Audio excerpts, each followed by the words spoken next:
시간 광야에서 부르는 노래라는 제목을 가지고 여러분과 함께 하나님의 말씀 함께 나누도록 하겠습니다. 오늘 본문인 시편 63편이 기록된 상황은 9절 이하의 말씀을 보시면 아시겠지만 이 다윗이라는 시편 기자가 자기의 영혼을 찾아 멸하려고 했던 대적들, 늘 거짓말을 일삼으면서 자신을 찾아서 죽이려고 하는 원수들을 만난 상황이라고 할 수 있습니다.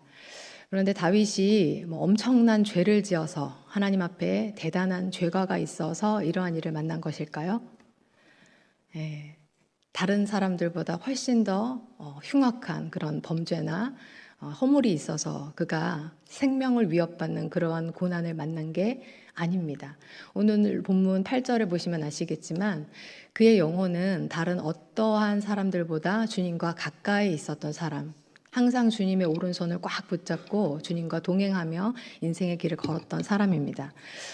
그러니까 결국 성경은 이토록 신실하게 하나님을 잘 신앙했던 신자에게 생명의 위협이 오는 이런 극심한 고난이 닥쳤다라고 말씀하고 있는 겁니다. 여러분, 저는 유치부 사역을 감당하는 사역자입니다. 제가 주일마다 만나는 친구들이 5세, 6세, 7세 아이들인데요. 제가 이 아이들에게 설교할 때마다 이런 질문을 자주 해요. 여러분, 하나님을 믿으면 우리가 원하고 바라고 기대하는 그런 기분 좋은 일만 생기나요? 그렇지 않은 일도 생기나요? 그러면 우리 아이들이 그렇지 않은 일도 생겨요! 이렇게 대답합니다. 하나님을 잘 믿어도 안 좋은 일이 생길 수 있다 없다? 있다! 5살짜리, 6살짜리, 7살짜리들이 이렇게 대답해요. 우리 성결교회 유치부 수준이 대단하죠? 제가 이 아이들이 이렇게 연령이 어림에도 불구하고 이런 적나라한 신앙의 현실을 가르치는 까닭은 이들의 동심을 지켜주겠다는 명목 아래, 그리고 하나님의 선하심과 위대하심을 강조하겠다는 명분 아래 자칫 잘못된 핑크빛 신앙의 현실을 가르쳤다가는 이들이 앞으로 자라게 되면서 마주하게 될 세상의 현실과 교회에서 가르쳐준 신앙, 이 둘 사이의 괴리감, 이 간극을 그들이 극복해내지 못하고 오래도록 방황하다 결국에는 신앙의 길에서 이탈하게 되는 참사를 막고자 함입니다. 자, 그렇다면 여러분, 우리가 우리의 인생 가운데 우리의 현실 속에서 어떠한 이 신앙의 말을 아이들에게 남겨주고 가르쳐 주어야 할까요? 하나님을 잘 믿는 참신자와 그렇지 않은 사람, 이 둘의 차이는 이들의 인생을 찾아가는 고난의 유무에 달린 게 아니라 어느 누구에게나 어떤 모양으로든 찾아올 수 있는 고난의 문제 앞에서 하나님을 제대로 믿는 참신자, 그리고 그렇지 않은 사람이 보이는 삶의 태도, 이 고난의 현실 앞에서 드러나는 그들의 반응에 있어서 극명한 차이가 나타난다고 우리는 말해줄 수 있어야 합니다. 왜 우리는 똑같은 고난을 만나도 하나님을 모르는 사람과는 전혀 다른 삶의 양상을, 삶의 반응을 보일 수 있을까요? 그것은 고난 앞에서 우리가 홀로 고아처럼 내에 던져져 있지 않음을 알기 때문입니다. 우리가 그 고난 한복판에서도 여전히 부를 수 있는 우리의 아빠, 아버지, 우리의 아버지 하나님의 이름을 소유한 우리는 그분의 자녀라는 사실을 알고 있기 때문이죠. 그래서 사실은 이 고난을 만나면 우리도 힘들어요. 신자라고 안 힘들겠습니까? 그런데 처음에는 그 산처럼 커 보이는 그 고난의 문제에 압도되고 짓눌려서 막 갈기갈기 찢어지고 상한 심령을 우리도 경험합니다만, 그러나 거기서 끝나지 않고 이 상한 심령을 가지고 우리의 아버지 하나님께로 나가면 그 하나님과 1대1로 만나 독대하는 바로 그 시간, 그 자리에서 우리는 놀라운 은혜를 경험하게 됩니다. 먼저는 지금 내 앞에, 내 현실 가운데 찾아온 이 고난이 내가 인생에서 최초로 경험하는 고난이 아니라는 걸 일단 알게 돼요. 그렇잖아요. 우리 이제까지 지나온 인생길을 쭉 돌아보면 너무나 무수한 고난들을 겪고 살지 않았습니까? 그런데 그때마다 그 고난이 나를 죽이지 못했어요. 나를 멸망시키지 못했다고요. 왜죠? 신실하신 하나님께서 때마다 시마다 우리를 입히고 먹이시고 돌보시고 돕는 자를 보내시고 피할 길을 내시고 그 신실한 구원의 은혜로 우리를 꽉 붙들어 주셨기 때문에 우리는 그 속에서 망하고 죽은 것이 아니라 오히려 그 가운데서 어제보다 더 나은 사람으로, 1년 전보다 하나님을 더 깊이 알고 더 주님을 사랑하고 닮아가는 사람으로 성장과 성숙을 거듭해 오며 지금 여기까지 있게 되었다고요. 그러니까 지금 내 앞에 보이는 이 고난도 뭐 대단히 특별한 것이어서 나를 죽이고 망하게 할 만한 게 아니라 이전에 주님 손 붙잡고 넉넉히 이겨왔던 그 숱한 고난 중에 하나일 뿐이라는 것이 믿어지게 되는 겁니다. 왜 그렇습니까? 주님의 나를 향한 신실한 은혜와 사랑이 그때에만 한정적으로 있었던 게 아니라 지금도 여전히 나를 향하고 계시고 앞으로도 여전히 유효하고 건재하실 것이라는 믿음이 내 안에 불릴 듯이 확 일으켜졌기 때문이죠. 그래서 방금 전까지만 해도 내 시야를 꽉 채우던 것이 문제요, 시험이요, 고난이었는데 이제 그 자리를 누구에게 내어주게 되었나요? 산처럼 존재하시는 우리 하나님께 내어줌으로써 이런 찬송의 가사를 고백하는 거죠. 세상과 나는 간 곳 없고 뭐만 보입니까?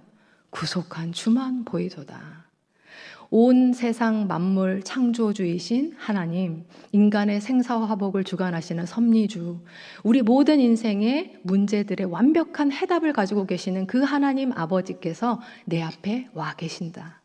이 하나님이 아신다. 하나님이 하신다 라고 하는 이 임마누엘의 은혜를 충만히 누리는 사람은 이제 내 앞에 요 문제 해결되냐 안 해결되냐는 너무 지엽적인 문제인 거예요. 이 사람에게는. 왜죠? 원론적인, 너무나 본질적인 응답이 이미 내게 왔거든요. 그게 무엇입니까? 하나님의 존재 그 자체. 하나님 오셨으면 얘기 끝난 거지. 뭐가 필요하겠는가? 그래서 이 사람은 시험에 눌리고 얻어 터지고 질질 짜고 이런 사람 아니라 고난을 이기고 세상을 이기는 자로, 그렇게 고난의 한복판에서 주님의 이름을 마음껏 찬양하는 자로 서게 되는 것, 이것이 바로 주님을 알지 못하는 사람들 앞에서 보이는 극명한 차이점 아니겠습니까? 이 신앙의 모본을 오늘 시편 기자인 다윗이 우리에게 보여주고 있습니다. 오늘 시편 63편 말씀에는 표제가 있어요. 다윗의 시 유대 광야에 있을 때라고 적혀 있어요. 많은 주석가들이 이 다윗이 유대 광야에 있을 만한 경우의 수를 크게 두 가지로 꼽는데요. 첫째는 다윗이 그토록 충성을 바쳐서 섬겨왔던 자신의 주군이자 장인어른이었던 사울 왕의 추격에 의해서 피신했을 때 유대 광야에서 이 시를 썼을 것이다 라는 것이 첫 번째 가능성이고요. 두 번째 가능성은 그의 사랑하는 아들 압살롬의 반역 때문에 그가 왕궁에서 쫓겨나 유대 광야를 전전하던 시절에 이 글을 썼을 것이다 라는 것이 두 번째 가능성입니다. 근데 뭐 사실 어느 쪽이라고 해도 다 힘든 고난이잖아요. 쉽지 않아요. 왜 그렇죠? 그를 죽이려고 하는 생명의 대적 원수가 저기 일면식도 없는 외국의 적장이 아니라 그가 그토록 뜨겁게 사랑하고 신실하게 섬겼던, 다윗을 사랑해 주어야 마땅하고 인정해 주어야 마땅한 그의 가족 피부치이기 때문입니다. 그런데 다윗이 이러한 참담한 비참한 극심한 고통의 상황 가운데서 하나님 앞에 어떠한 신앙의 고백을 올려드렸나 보았더니 오늘 본문 시편 63편 1절 말씀해 보니까요, 첫 절에 그가 이렇게 고백하고 있어요. 예, 한번 같이 읽을게요. 시작. 하나님이여 주는 나의 하나님이시라. 아멘. 예, 사실 이것만으로 게임은 끝났어요. 뭐 더 들어보고 말고 할 것도 없습니다. 다윗은 너무나 온전하고 완벽한 신앙의 답안지를 하나님 앞에 냈습니다. 여러분 생각해 보세요. 그 장인어른이면 부모잖아요. 부모가 나를 죽이려고 한다. 내가 배 아파 낳은 내 새끼, 내 씨, 내 자녀가 원수가 돼서 내 생명을 추격한다. 이 같은 참담한 상황이 어디 있겠어요. 이러한 상황 속에서 그럼에도 불구하고 주는 여전히 내 하나님이십니다. 내 아버지십니다. 내가 목말라 갈망한 나의 사모의 대상, 사랑의 대상이십니다라고 고백하는 거, 이거 쉬운 일 아니거든요. 근데 다윗이 이런 멋진 고백을 하나님께 올려드린단 말이죠. 제가 지난번 토요 새벽 설교 시간에 여러분과 함께 하나님을 아는 지식에 대해서 함께 말씀을 나눴습니다. 그때 제가 이런 말씀을 드렸어요. 하나님을 믿는다고 스스로는 생각하지만 그러나 실상은 자기가 만든 가짜 하나님, 내 구미에 맞고 그리고 내 욕망에 적절히 부합되는 그런 가짜 하나님을 만들어 놓고 섬기며 살아가는 사람들이 꽤 있다고 말씀드렸습니다. 그런데 그들이 그러한 유혹을 떨치지 못하는 궁극적인 이유가 무엇일까요? 그 이유는 살아계신 참 하나님이 그들이 원하는 대로 움직여주지 않기 때문 아니겠어요? 바로 오늘 본문의 상황과 같은 이런 극심한 고난을 내게 허락하는 하나님을 만났을 때 말입니다. 아니, 하나님, 내가 얼마나 신실하게 주님과 함께 동행했는데, 얼마나 의로운 삶을 살려고 몸부림치며 살았는데 나한테 이런 고난을 주십니까? 이건 아니죠. 하나님 살아계시면 저한테 이러시면 안 되죠. 선한 분이시라면서요. 주님이 나를 이렇게 대우하시는데 내가 어떻게 주님을 끝까지 신앙하고 신뢰할 수 있겠습니까? 저도 하나님 못 믿습니다. 이렇게 많은 사람들이 두 손 들고 하나님을 향한 신앙을 저버리고 떠나갈 만한 이 상황에서 어째서 다윗은 이토록 굳건한, 심지가 굳은 이런 신앙의 고백을 할 수 있었던 걸까요? 그것은 그가 하나님을 아는 참 지식을 가진 사람이었기 때문입니다. 하나님을 아는 지식이 뭐라 했습니까? 하나님, 우리의 창조주, 구원자, 보혜사, 이런 교리적인 정보를 가짐이 아니라고 말씀드렸어요. 부부가 서로를 아는 것처럼 그렇게 경험하여 나의 인생에 체득되어서 알게 되는 그 하나님에 대한 고백을 가진 자, 그가 바로 하나님에 대해 참 지식을 가진 자다고 말씀을 드렸어요. 그러니까 다윗이 지금 이런 고백을 할 수 있는 사람이기 때문에 이 시편 63편 1절에서 말하는 이런 고백을 할 수 있었다는 겁니다. 예를 들어 드릴게요. 여기 여러분 앞에서 이렇게 열심히 설교를 하고 있는 이상미 목사가 좀 어떤 사람 같으세요? 괜찮은 사람 같으신가요? 아유, 감사합니다. 네, 제가 생각할 때 아마 하나님의 말씀을 들고 강단에 서는 목사이기 때문에 아마 대부분의 성도님들은 저에 대해서 긍정적인 인식을 가지고 계실 것이라고 생각해요. 그런데 만약에 어느 날 이상미 목사에 대한 아주 질 나쁜 루머를 여러분이 듣게 되신다면, 그러한 소문을 여러분이 접하게 되신다면 그때에도 지금과 같은 좋은 인식을 고수하실 수 있으실까요? 아유, 예, 밥을 한번 사드려야 되겠네. 예, 근데 아마 상당수의 성도님들이 그런 소문을 접하게 되신다면 저에 대한 좋은 인식이 부정적인 인식으로 바뀔 거라고 저는 생각해요. 아유, 이상미 목사 괜찮은 사람인 줄 알았는데, 아이, 못 쓰겠네, 실망이네. 그렇게 얘기하시는 게 그렇게 이상한 일이 아니라고 저는 생각합니다. 자연스러운 일이라고 생각해요. 왜냐하면 여러분은 저라는 사람을 1대1로 인격적인 관계성 속에서 경험해 본 적이 없으시잖아요. 그죠? 그런데 똑같은 소문을 들어도요, 이 소문의 내용이 어떠하든지 상관없이 그냥 제 존재를 믿어줄 만한 사람, 세 사람이 저는 이 교회 안에 있다고 생각합니다. 첫째는 저희 아버지 이관우 장로님이 그러실 것 같고요. 둘째는 저희 어머니 윤혜남 권사님이 그러실 것 같고, 셋째는 저희 남편 조정한 집사가 그럴 것 같습니다. 여러분은 잘 모르겠습니다. 이 세 분은 이렇게 얘기하실 것 같아요. 아유, 우리 딸 이상미 목사는, 우리 아내 이상미 목사는 그런 사람 아닙니다. 근데 만에 하나 그런 말, 그런 행동을 우리 이상미 목사가 했다라고 한다면 그건 분명히 그럴 만한 특별한 사정이, 이유가 있을 겁니다. 이렇게 얘기하실 것 같아요. 왜냐하면 이 세 분은 저를 오랜 시간 살을 부대끼면서 함께 살아오면서 저에 대한 경험치를 가진 분들이거든요. 제가 평소에 어떤 가치관을 가지고 살아가는지, 저의 말과 행동 양식이 어떤 것인지, 제 인격과 사람 됨됨이에 대해서 체득하여 아는 알을 가진 이들이기 때문에 그렇습니다. 제가 이 얘기를 드리는 이유는 이러한 원리가 동일하게 신앙에도 적용된다는 거예요. 아까도 말씀드렸지만 많은 사람들이 내 눈앞에 펼쳐지는 상황과 환경에 의해서 하나님을 해석하고 판단합니다. 나에게 좋은 것 주시는 하나님, 좋은 하나님. 나에게 악한 환경을 허락하시는 하나님, 내가 믿기에는 좀 합당하지 않은 하나님. 그러니까 그들에게 있어서 절대적인 기준은 상황과 환경인 거예요. 그래서 이것을 가지고 하나님의 존재가 어떻다 저떻다 이야기할 수 있는 겁니다. 근데 이 말을 바꾸어 이야기해보면 그들이 뭐라고 얘기하는 말을 하는 거냐면, 저요 사실은 하나님 잘 몰라요. 제가 그분하고 인격적으로 관계해본 적은 없거든요. 지금 이 얘기하는 거라는 거죠. 만약 그가 정말 하나님을 아는 참 지식을 가진 사람이라면 진짜 하나님을 나의 인생을 통하여서 경험한 체득된 알을 가진 사람이라면 이렇게 말하겠죠. 제가 제 전 인생을 걸고 그분을 경험해서 아는데요. 그분 좋은 분이에요. 그분 내 인생에 한 번도 실수하거나 실패한 적 없으신 너무나 선하시고 옳은 분입니다. 언제나 그분이 나에게 인도하시는 그 길은 선하고 완전한 길이었어요. 그렇게 좋은 내 하나님이 오늘 이 상황을 나에게 허락하셨다면 분명 내가 알지 못하는 크고 은밀한 하나님의 놀라운 계획이 그 안에 숨겨져 있을 겁니다. 그래서 내 눈에 보기에 좋지 않아 보이는 이 상황마저도 합력하여 선을 이루실 나는 그 하나님을 여전히 신뢰합니다 라고 고백할 수 있을 거예요. 다윗은 그런 사람이었기에 여전히 이 끔찍한 상황 가운데서도 이러한 신앙을 고백했던 겁니다.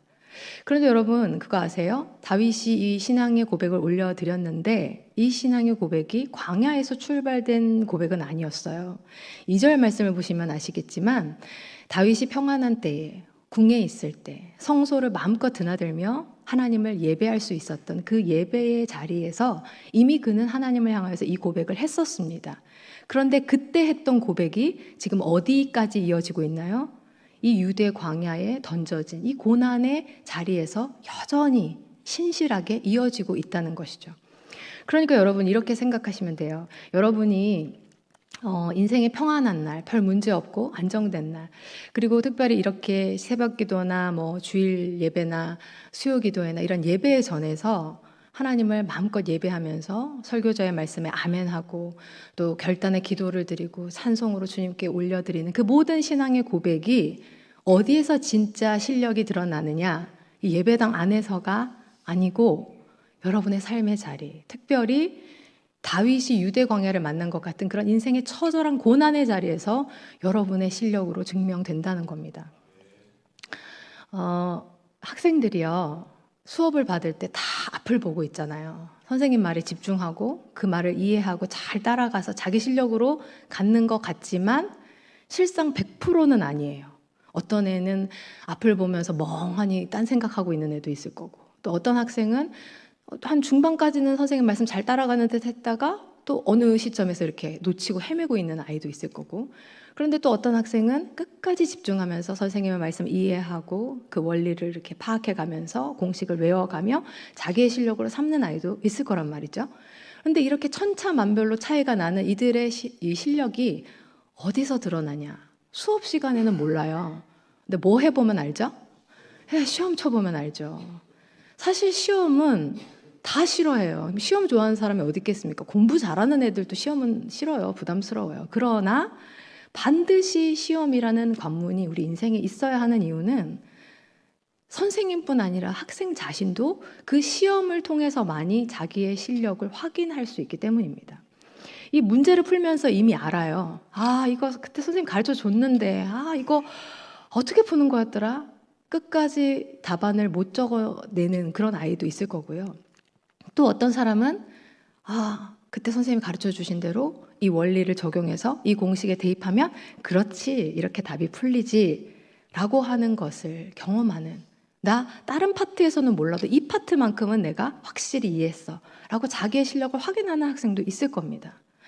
그러므로 사랑하는 성도 여러분, 여러분의 인생에서 시험을 만나게 되신다면, 고난을 만나게 되신다면 야고보서에 있는 말씀처럼 이상히 여기지 마시고 당황해하지 마시고 내가 주님 앞에 주님의 전에서 올려드렸던 그 수많은 신앙의 고백을 드디어 나의 실력으로 증명할 때가 왔구나 라고 생각하셨으면 좋겠습니다. 그리고 생각만 하지 마시고 좋은 답을 써내실 수 있기를 축복합니다. 특별히 오늘 다윗이 당한 고난은 시험 문제로 따지면 난이도 극상의 문제 아니겠습니까? 우리가 다들 뭐 물질의 고난, 관계의 고난, 또 건강의 고난 이런 것들을 다 조금씩은 경험하며 살지만 막 가족이 내 생명을 막 죽이려고 추격하고 이런 고난은 일반적이거나 보편적이지 않잖아요. 근데 뭔가 누가 봐도 정말 이 고난은 진짜 특수한 고난이다 싶을 만한 그러한 이 시험 문제가 우리 인생에 닥칠 때가 있어요. 그런데 이러한 까다로운 배점 높은 어려운 문제가 시험지에 반드시 한두 문제는 출제되는 이유가 뭘까요? 변별력을 기르기 위함이잖아요. 다 고만고만한 수준의 아이들이 풀 수 있는 그런 문제 말고 이 문제 푸는 애는 진짜 실력자야 라는 문제, 만약에 이런 문제가 여러분을 찾아오신다면 여러분 자부심을, 자긍심을 가지시기 바랍니다. 하나님이 나 이 문제 풀 수 있는 사람으로 보고 계시구나. 욥을 그렇게 보셨던 것처럼 나 그렇게 믿어주고 계시네, 기대하고 계시네, 나 이 주님의 기대에 부응해드려야지. 그렇게 하나님을 깜짝 놀래킬 만한 그러한 아름다운 모본의 답안을 서 내려가시는 우리 성도님들 되시길 축복합니다. 자, 여기까지만 하고 설교를 마쳐도 충분해요. 그죠? 다윗이 이미 너무나 완벽한 모본을 우리에게 보여줬기 때문에. 그런데 다윗은 정말 놀라워요. 이 단계를 한 차원 뛰어넘는 고백을 이어서 하게 됩니다. 3절부터 5절까지를 우리 같이 한번 읽겠는데요. 한 목소리로 합독하겠습니다. 시작. 주의 인자하심이 생명보다 나음으로 내 입술이 주를 찬양할 것이라. 이러므로 나의 평생에 주를 송축하며 주의 이름으로 말미암아 나의 손을 들리이다. 골수와 기름진 것을 먹음과 같이 나의 영혼이 만족할 것이라. 나의 입이 기쁜 입술로 주를 찬송하되. 아멘. 여러분 지금 다윗이 뭐 하고 있나요? 기뻐하면서 주님을 찬송하고 있어요. 사실 그 힘든 상황 가운데서, 그 극심한 고난 가운데서 흔들림 없이, 변함없이 하나님을 향해 그 신실한 신앙의 고백을 담담하게 하는 것만으로 너무 훌륭한데 지금 그런 차원이 아니거든요. 완전히 지금 분위기가 달라진 게 여러분 느껴지실 거예요. 기뻐해요. 심지어 뭐라고 말하냐면 주님 지금 제 영혼이 보양식 먹는 것 같아요. 녹용 한 첩 먹은 것 같거든요. 너무 영혼이 짱짱하거든요. 주님을 찬양하지 않고는 못 베기겠거든요. 이렇게 고백하는 거예요. 도대체 무엇이 달라진 건 하나도 없는데, 환경과 상황은 그대로인데 도대체 뭐가 다윗을 이토록 기뻐 춤추게 했는가. 제가 이 부분에 대해서 말씀을 깊이 묵상하는 가운데 하나님이 주시는 인사이트가 있어서 그것을 정리하는 그 주간에 한 책을 읽게 됐어요. 그런데 놀랍게도 그 책에서도 주님이 저에게 주신 그 깨달음과 맥락을 같이 하는 글이 있어서 제가 여러분께 좀 소개를 해드리고 싶은데요. 먼저 책 소개를 간단히 할게요. 광야 하나님의 시간에 라는 책이에요. 저자는 김종익 목사님이십니다. 처음 들어보셨죠? 이분은 저명한 신학자가 아닙니다. 이분은 제가 서울에서 사역할 때 담임 목사님으로 모셨던 분이에요. 하나님이 저에게 주신 만남의 복 베스트 3를 꼽으라면 거기에 드는, 그만큼 제가 제 인생에서 이런 분을 만났다는 게 정말 영광스럽다 여길 만한 저의 인생의 멘토이자 영적인 아버지셨습니다. 근데 너무 안타깝게도 작년에 돌아가셨어요. 그래서 그분을 사랑하고 그리워하는 사람들이 평소에 남기셨던 큐티집이나 설교문 이런 좋은 글들을 모아서 이렇게 출간을 했는데요. 여러분도 꼭 한번 읽어보시면 좋겠어요. 사셔서. 네. 그래서 제 인생을 걸고 보증합니다만 삶이 설교셨고 설교가 삶이셨던 그런 이 목사님의 글을 통해서 여러분도 인생에 많은 힘과 위로와 도전을 받으실 거라 생각합니다.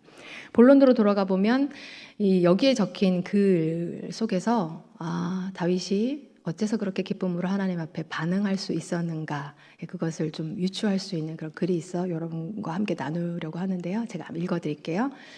우리는 하나님의 말씀을 듣는 듯해도 사실은 안 듣는다. 광야의 백성처럼 목이 곧다. 한 번은 용서와 자비에 대한 설교를 했는데 한 분이 분노와 미움을 가득 안고 찾아와서는 살벌한 이야기를 쏟아 놓으셨다. 그래서 아직 예배 참석 전인 줄 알고 예배하며 말씀을 들으면서 하나님의 도움을 구하자고 권했다. 그랬더니 예배했어요 하면서 가버리셨다. 그날 조금 낙심이 되었다. 듣지 않는다는 현실을 확인했기 때문이었다. 그 주간 새벽 기도 때 하나님이 위로와 책망으로 내 마음을 치료해 주셨다. 사무엘상 말씀을 통해서였다. 사무엘에게 이스라엘 백성은 왕을 구했다. 사무엘은 늙었고 그의 아들들은 부패했다는 게 명분이었다. 그때 하나님이 사무엘에게 말씀하신다. 그대로 해주어라. 그들은 너를 버리는 것이 아니고 나를 버리는 것이다. 처음에는 그래 하나님 말씀도 잘 안 듣는데 하물며 내 설교쯤이야 하는 생각으로 위로를 받았다. 그리고 이어서 의외의 감동이 찾아왔다. 너도 내 말 잘 안 들어. 내가 네 말을 듣는 거지. 하나님이 주신 깨달음에 가슴이 먹먹했다. 예, 오늘 시편 63편 6절에서 다윗이 이 고난의 시간 가운데 침상에서 잠자리 들 때마다 이렇게 눈물을 흘리면서 하나님, 그분의 이름을 기억하고 모두가 잠든 그 새벽에 주님을 말씀을 읊조리면서 그렇게 하나님과 1대1의 시간을 가졌대요. 그때 다윗이 뭐 했을까요? 아마 자기의 그 비통한 심정을 하나님께 토했을 것 같아요. 하나님, 제가 얼마나 신실하게 그들을 사랑했는데, 얼마나 그들을 섬겨왔는데 다른 사람도 아니 어떻게 그들이 저에게 이럴 수 있어요? 그 억울함과 그 애통함과 그 고통, 그 아픔과 슬픔을 하나님 앞에 토해놨을 때 하나님이 이렇게 만져주셨을 거예요. 따뜻하게 어루만져 주시고 눈물을 씻겨주셨을 겁니다. 그리고 드디어 다윗의 말이 그쳐지고 하나님의 차례가 되었을 때 그가 하나님으로부터 이런 음성을 들었을 것 같아요. 사랑하는 아들아, 근데 그거 아니? 너도 내가 너를 그토록 신실하게 돌보고 너를 뜨겁게 사랑해 주었던 그 날들, 그 시절에 마치 내 원수, 내 대적이 된 양 그렇게 내 가슴에 못을 박는, 나를 그토록 아프게 하는 그 죄악들을 서슴지 않고 선택하며 행한 적이 꽤 여러 번 있었단다. 네가 지금 나를 향하여 나의 아버지, 나의 하나님이라고 부를 수 있는 거, 이거 네가 완전 무결한 나의 아들로 살아와서 아니야.